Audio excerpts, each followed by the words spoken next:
In the latest episode of our Why Buy series, we're going to talk about the 997.1 GT2. Let's get into it.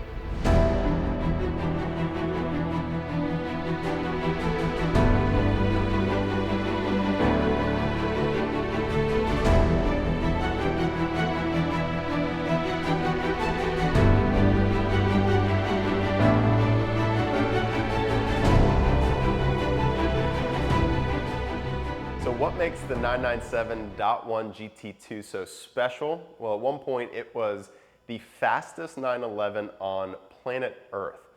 At the heart of the GT2, you have the 3.6 liter flat six that was also in the 997.1 turbo at the time, but the power was ratcheted up to 530 horsepower and 505 foot-pounds of torque. And back in 2007, this car could do over 200 miles an hour, which at the price point of which this car came in was absolutely unheard of.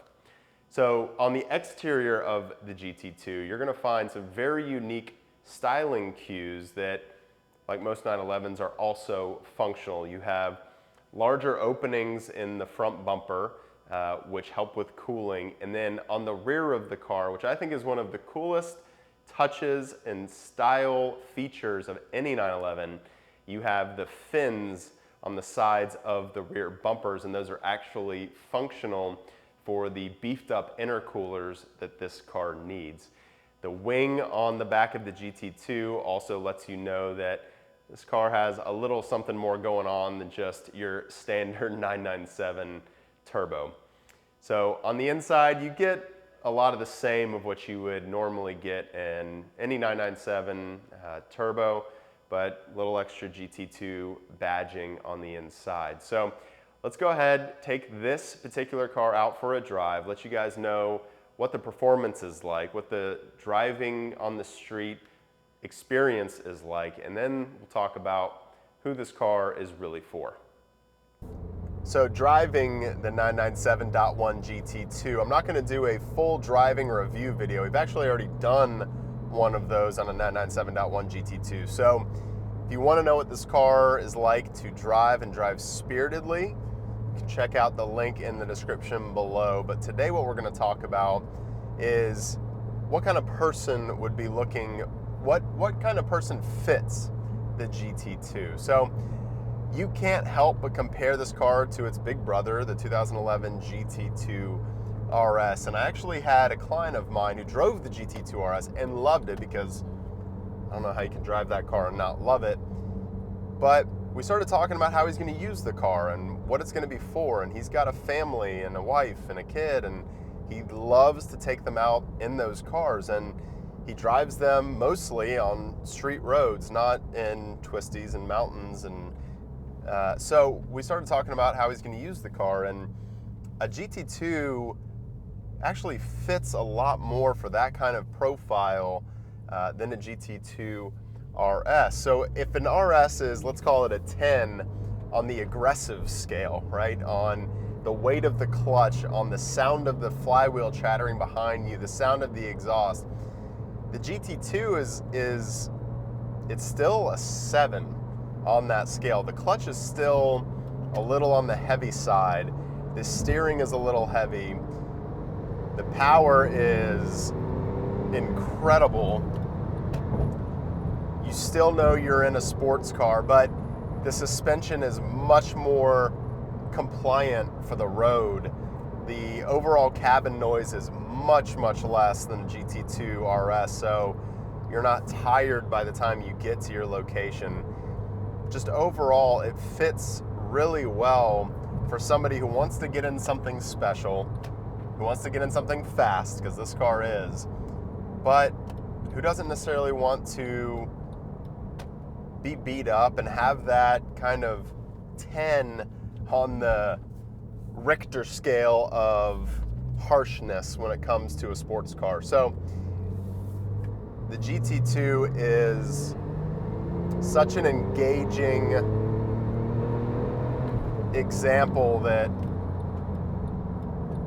for that person looking for a great driver's car, it really does fit that while still doing 200 miles an hour. So who is the GT2 for? Is it for the investor or is it for the driver? Well, as you just saw, the driving experience of the car is unlike anything, but the car checks a very important box for the collector side of things, and that's the rarity. Only 138 of these cars were brought to the North American market, and right now, if you go online, you're hardly going to find any of these cars for sale, and because of that, the demand of the GT2s over the past couple of years has gone up. The only thing that holds it back slightly is that it's not a true numbered car.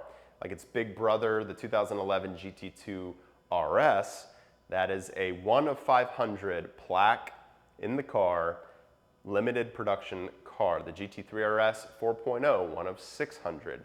This car doesn't have a plaque like that, even though it's extremely rare. So that brings me to where I believe this car fits.